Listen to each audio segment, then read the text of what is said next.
दोस्तों, आज की कहानी एक ऐसे ही इंसान की है जिसने हजारों गुमशुदा लोगों की सच्चाई दुनिया के सामने लाने की कोशिश की। लेकिन सच के इस रास्ते ने उससे उसकी नौकरी, उसका परिवार, उसकी आजादी और आखिर में उसकी जान तक छीन ली। तो दोस्तों, वीडियो को आखिर तक जरूर देखिए, क्योंकि यह सिर्फ एक फिल्म की कहानी नहीं, बल्कि इंसाफ के लिए लड़ी गई एक ऐसी जंग है जिसे भूलना आसान नहीं है। तो चलिए शुरू करते हैं। कहानी की शुरुआत होती है पंजाब की एक सुनसान सड़क से। चारों तरफ गहरा अंधेरा छाया हुआ है। कुछ पुलिस वाले कई लोगों को गाड़ियों से नीचे उतारते हैं। उन लोगों के चेहरों पर डर साफ दिखाई दे रहा होता है। उन्हें समझ ही नहीं आता कि आखिर उन्हें यहां क्यों लाया गया है। वह बार बार कहते हैं कि उन्होंने कुछ नहीं किया, लेकिन उनकी एक भी बात नहीं सुनी जाती। कुछ ही सेकंड बाद गोलियों की आवाज पूरे इलाके में गूंज उठती है। एक एक करके सभी लोग जमीन पर गिर जाते हैं। इसके बाद पुलिस वाले ऐसे बर्ताव करते हैं जैसे कुछ हुआ ही ना हो। वे लाशों को उठाकर सीधे सतलुज नदी की तरफ ले जाते हैं और सबूत मिटाने के लिए उन्हें नदी में फेंक देते हैं। यहीं से फिल्म यह साफ कर देती है कि आगे की कहानी बिल्कुल भी आसान नहीं होने वाली। इसके बाद फिल्म हमें उस दौर में ले जाती है जब पंजाब का माहौल पूरी तरह बदल चुका था। हर तरफ डर था, हर तरफ शक था। लोग घर से निकलने से भी डरते थे। पुलिस और आतंकवादियों के बीच लगातार संघर्ष चल रहा था। लेकिन इस संघर्ष का सबसे ज्यादा नुकसान आम लोगों को उठाना पड़ रहा था। कई लोग बिना किसी वजह के अचानक गायब हो जाते थे। उनके परिवार महीनों और सालों तक उनका इंतजार करते रहते थे, लेकिन किसी के पास कोई जवाब नहीं होता था। इसी माहौल में हमारी मुलाकात होती है जसवंत सिंह यानी जस्सी से। जस्सी एक साधारण बैंक कर्मचारी है। वह किसी नेता की तरह ताकतवर नहीं है, न ही कोई बड़ा अधिकारी है। वह बिल्कुल आम इंसान है। उसकी दुनिया, उसकी पत्नी, उसके 2 बच्चे और उसका छोटा सा परिवार है। वह अपनी जिंदगी से खुश है। उसे राजनीति से कोई मतलब नहीं, न ही पुलिस और प्रशासन के मामलों से। लेकिन कई बार किस्मत इंसान को वहां खड़ा कर देती है जहां जाने के बारे में उसने कभी सोचा भी नहीं होता। एक दिन जस्सी को गांव से फोन आता है। फोन पर उसके पिता घबराई हुई आवाज में बताते हैं कि उसके बचपन के दोस्त कृपाल की मां यानी बेबे कल से कहीं दिखाई नहीं दे रही हैं। पूरा गांव उन्हें ढूंढ रहा है, लेकिन उनका कोई पता नहीं चल रहा। यह सुनते ही जस्सी तुरंत गांव के लिए निकल पड़ता है। गांव पहुंचते ही उसे अपने बचपन की कई बातें याद आने लगती हैं। कृपाल उसका सबसे अच्छा दोस्त हुआ करता था। दोनों ने साथ खेला, साथ बड़े हुए। लेकिन कुछ साल पहले पुलिस ने कृपाल को आतंकवादी बताकर एनकाउंटर में मार दिया था। कम से कम पुलिस की कहानी तो यही थी। लेकिन गांव के लोग आज भी मानते थे कि कृपाल बेगुनाह था। बेटे की मौत के बाद उसकी मां बेबे पूरी तरह टूट चुकी थी। उन्हें हर जगह सिर्फ अपना बेटा दिखाई देता था। वह रोज अलग अलग पुलिस स्टेशनों में जाकर एक ही सवाल पूछती थी, मेरा बेटा कहां है? लेकिन हर बार उन्हें डांट कर भगा दिया जाता। धीरे धीरे लोगों ने भी उनकी बातों पर ध्यान देना बंद कर दिया। अब वही बेबे अचानक गायब हो चुकी थी। जस्सी सबसे पहले अपने दोस्त सतनाम के घर पहुंचता है। सतनाम पुलिस विभाग में नौकरी करता है। जस्सी को उम्मीद होती है कि शायद पुलिस में होने की वजह से उसे कुछ जानकारी मिल जाए, लेकिन सतनाम घर पर नहीं मिलता। थोड़ी देर बाद जब दोनों की मुलाकात होती है, तब सतनाम का चेहरा देखकर ही समझ आ जाता है कि वह किसी गहरी चिंता में है। जस्सी उससे बेबे के बारे में पूछता है, लेकिन सतनाम उसकी आंखों में आंखें डालकर सिर्फ एक बात कहता है, जस्सी, इस मामले से जितना दूर रहोगे उतना अच्छा रहेगा। जस्सी हैरान रह जाता है। वह पूछता है, अगर बेबे मेरी मां जैसी हैं तो मैं उन्हें कैसे छोड़ दूं? लेकिन सतनाम कोई जवाब नहीं देता। वह चुपचाप वहां से चला जाता है। अब जस्सी खुद बेबे की तलाश शुरू करता है। वह अस्पताल पहुंचता है। उसे उम्मीद होती है कि शायद किसी एक्सीडेंट में उन्हें यहां लाया गया हो, लेकिन अस्पताल के रिकॉर्ड में उनका नाम नहीं मिलता।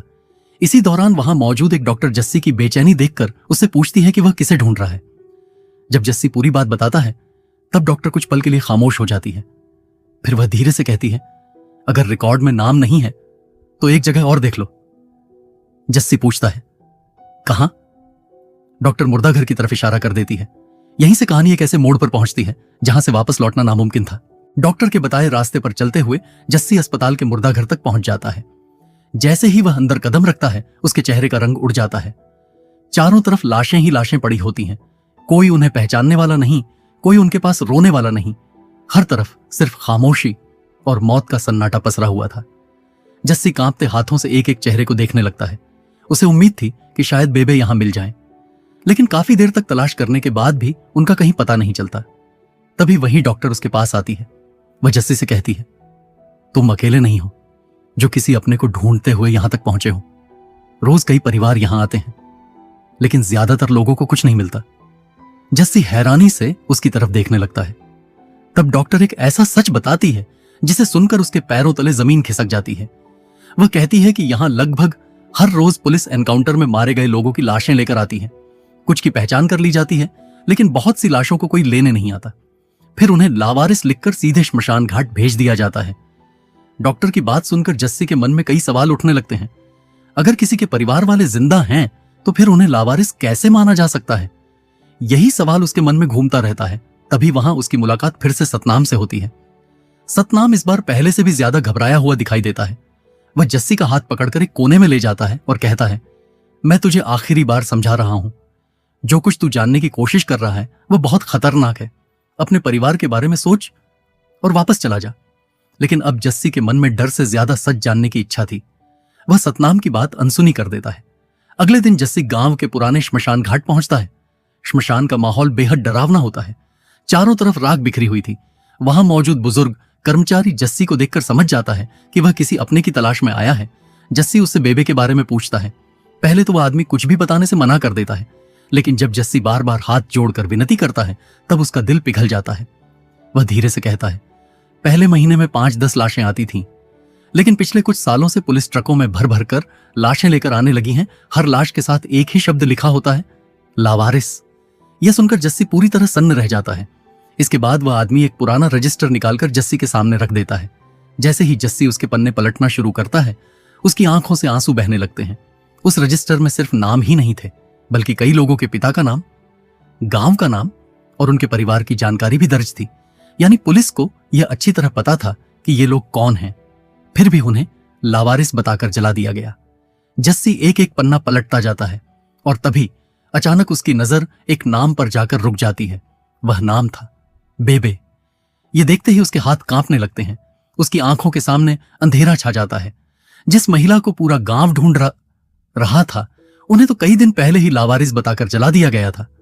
जस्सी वहीं जमीन पर बैठ जाता है। उसकी आंखों से लगातार आंसू बह रहे थे। उसे समझ नहीं आ रहा था कि आखिर यह सब कैसे हो सकता है।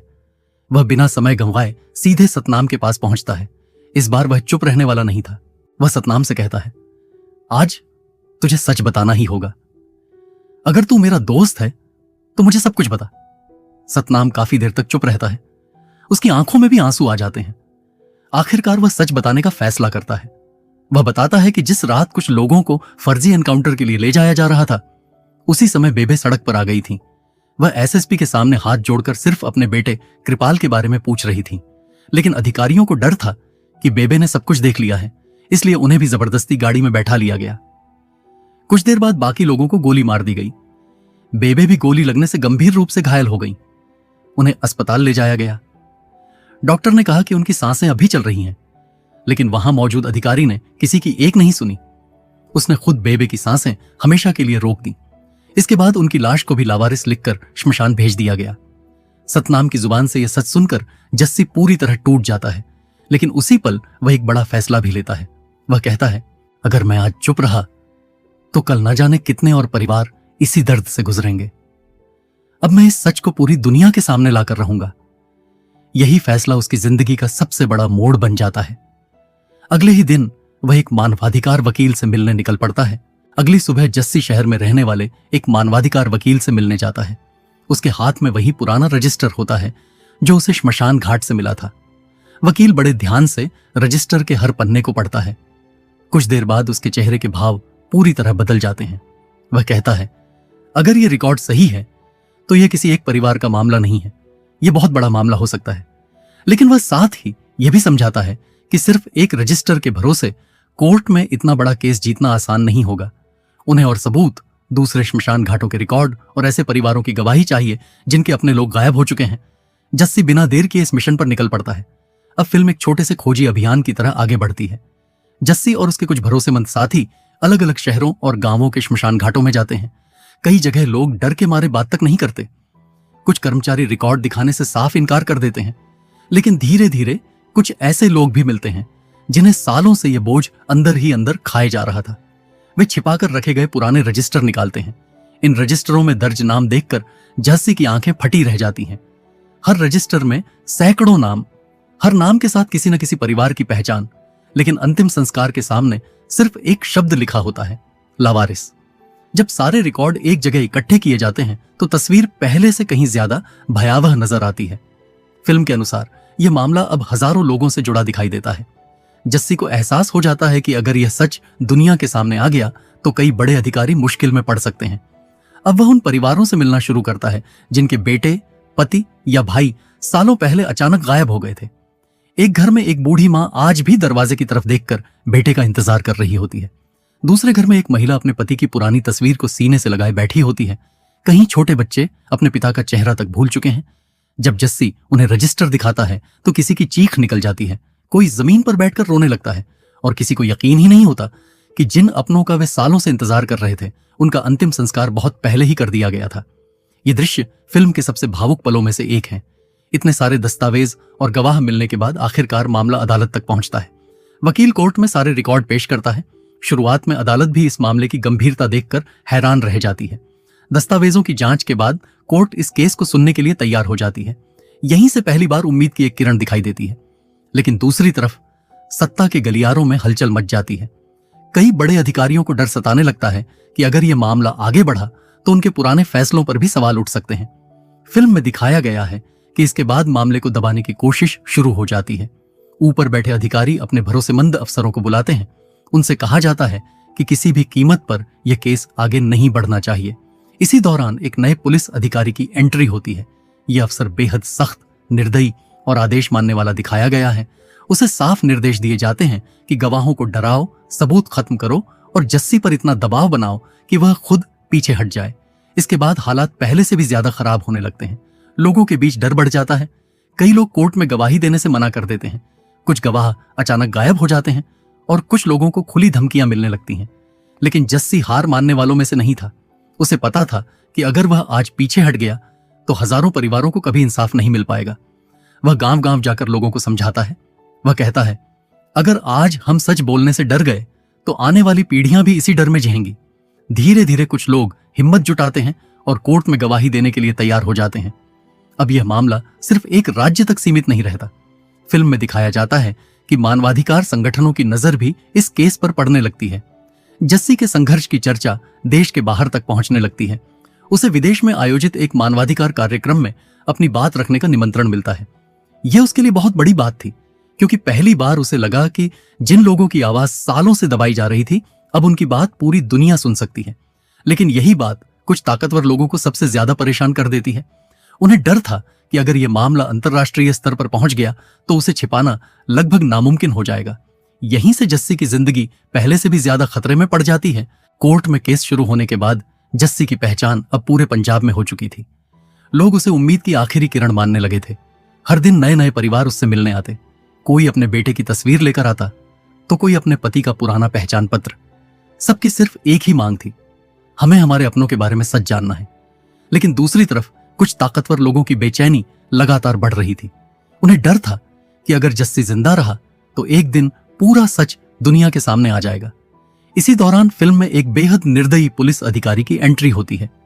उसका काम सिर्फ एक था, किसी भी तरह इस पूरे मामले को खत्म करना।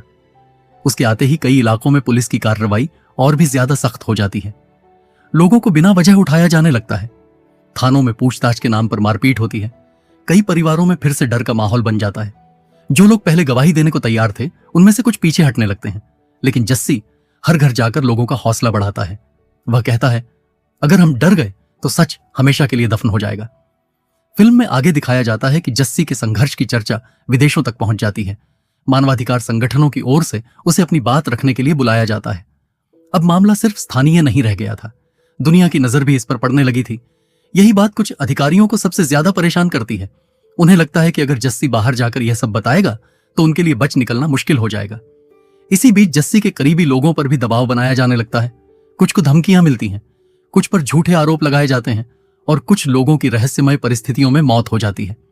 फिल्म यहां दिखाती है कि सच की कीमत सिर्फ जस्सी ही नहीं, उसके साथ खड़े हर इंसान को चुकानी पड़ रही थी। फिर एक दिन कहानी सबसे बड़ा मोड़ लेती है।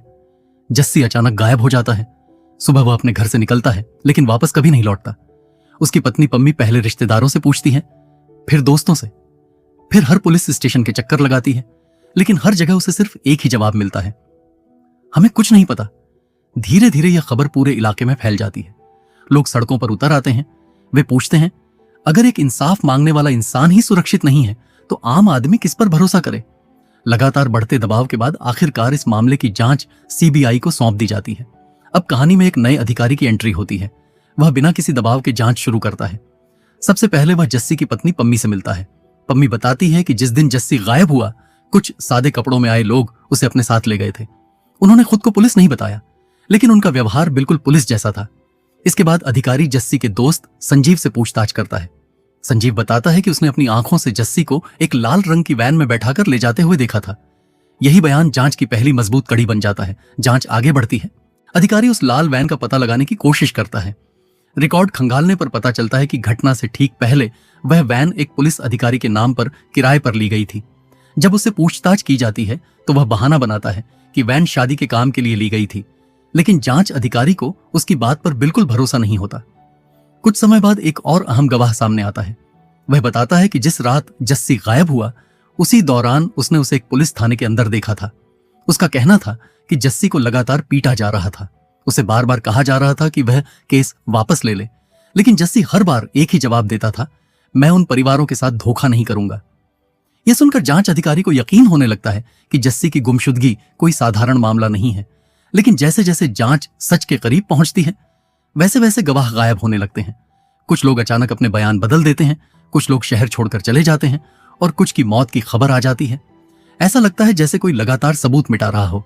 इसके बावजूद जांच अधिकारी हार नहीं मानता।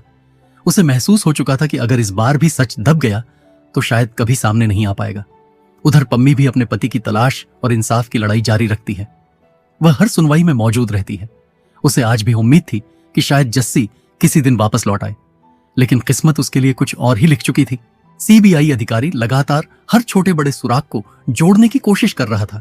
उसी दौरान उसे एक पुलिसकर्मी के बारे में पता चलता है जो उस समय उसी थाने में तैनात था जहां कथित तौर पर जस्सी को रखा गया था।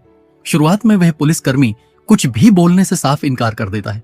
उसे डर था कि अगर उसने सच बोल दिया तो अगला नंबर उसका होगा, लेकिन सच इंसान का पीछा नहीं छोड़ता। फिल्म में दिखाया गया है कि अपराध बोध धीरे धीरे उसे अंदर से तोड़ने लगता है। कई रातों तक वह ठीक से सो नहीं पाता। आखिरकार वह फैसला करता है कि अब जो होगा देखा जाएगा, लेकिन सच जरूर बताएगा। कोर्ट की अगली सुनवाई में पूरा हॉल लोगों से भरा होता है। सभी की नजर उसी गवाह पर टिकी होती है। वह कांपती आवाज में अपनी गवाही शुरू करता है। वह बताता है कि जस्सी को पुलिस ने उसके घर के पास से उठाया था। उसे सीधे एक थाने में लाया गया। वहां लगातार उससे पूछताछ की गई। उस पर दबाव बनाया गया कि वह यह पूरा केस वापस ले ले। उसे कहा गया कि अगर वह चुप हो जाए तो उसकी जिंदगी बच सकती है, लेकिन जस्सी ने साफ मना कर दिया। उसने कहा, अगर मैं भी डरकर पीछे हट गया तो उन हजारों परिवारों के लिए कौन लड़ेगा जिन्हें आज तक अपने अपनों का सच नहीं मिला। यही बात कुछ अधिकारियों को सबसे ज्यादा चुभ गई। इसके बाद फिल्म का सबसे दर्दनाक हिस्सा शुरू होता है। गवाह बताता है कि जस्सी को कई दिनों तक लगातार टॉर्चर किया गया। उसे बेरहमी से पीटा गया। उसे मानसिक और शारीरिक रूप से तोड़ने की हर कोशिश की गई, लेकिन वह आखिर तक नहीं झुका। जब अधिकारियों को यकीन हो गया कि जस्सी कभी चुप नहीं होगा, तब उन्होंने सबसे खौफनाक फैसला लिया। फिल्म के अनुसार जस्सी की हत्या कर दी जाती है। इसके बाद उसकी लाश को रात के अंधेरे में नदी के किनारे ले जाया जाता है। फिल्म में दिखाया गया है कि सबूत मिटाने के लिए उसकी बॉडी को इस तरह फेंका जाता है कि वह कभी बरामद न हो। यहीं पर जस्सी की कहानी खत्म हो जाती है, लेकिन उसका संघर्ष नहीं। गवाह की बात सुनकर पूरे कोर्ट रूम में सन्नाटा छा जाता है। जस्सी की पत्नी पम्मी की आंखों से आंसू बहने लगते हैं। उसे अब समझ आ चुका था कि उसका पति कभी वापस नहीं आएगा, लेकिन उसे इस बात का भी गर्व था कि जस्सी आखिरी सांस तक अपने सिद्धांतों पर डटा रहा। इसके बाद अदालत उपलब्ध सबूतों और गवाहियों के आधार पर कई पुलिस अधिकारियों के खिलाफ कार्रवाई का आदेश देती है। फिल्म में दिखाया जाता है कि कुछ अधिकारियों को सजा मिलती है, हालांकि सभी जिम्मेदार लोग कानून के शिकंजे में नहीं आ पाते। यानी लड़ाई अभी पूरी तरह खत्म नहीं हुई थी। दूसरी तरफ पम्मी हार नहीं मानती। वह अपने पति का अधूरा सपना पूरा करने का फैसला करती है। वह उन सभी परिवारों के लिए आवाज उठाती रहती है जो सालों से इंसाफ का इंतजार कर रहे थे। फिल्म का आखिरी संदेश यही है कि एक इंसान को खत्म किया जा सकता है, लेकिन सच के लिए शुरू हुई लड़ाई को हमेशा के लिए खत्म नहीं किया जा सकता। एंडिंग एक्सप्लेनेशन दोस्तों, सतलुज/पंजाब 95 सिर्फ एक थ्रिलर फिल्म नहीं है। यह एक ऐसे इंसान की कहानी दिखाती है जिसने उन लोगों के लिए आवाज उठाई जिनकी आवाज कोई सुनना ही नहीं चाहता था।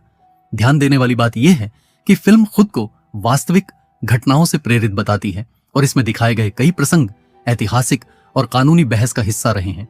इसलिए फिल्म की कहानी और वास्तविक इतिहास को एक जैसा मान लेने के बजाय उन्हें अलग अलग नजरिए से समझना जरूरी है। फिल्म का सबसे बड़ा संदेश यही है कि जब सच सामने लाने की कोशिश होती है तो उसका रास्ता आसान नहीं होता, लेकिन अगर कोई एक इंसान भी डरने की बजाय सच के साथ खड़ा हो जाए तो उसकी आवाज बहुत दूर तक सुनाई देती है। तो दोस्तों, आपको सतलुज/पंजाब 95 की यह कहानी कैसी लगी? क्या आपको लगता है कि जस्सी जैसा इंसान आखिर तक सही रास्ते पर डटा रहा? अपनी राय नीचे कमेंट में जरूर बताइए। अगर आपको हमारी ये पूरी एक्सप्लेन वीडियो पसंद आई हो तो वीडियो को लाइक जरूर करें, चैनल को सब्सक्राइब करें और बेल आइकॉन दबाना बिल्कुल मत भूलिए, ताकि ऐसी ही शानदार मूवी एक्सप्लेनेशन सबसे पहले आप तक पहुंचती रहे। मैं मिलता हूं आपसे अगली वीडियो में, तब तक अपना ख्याल रखिए। जय हिंद।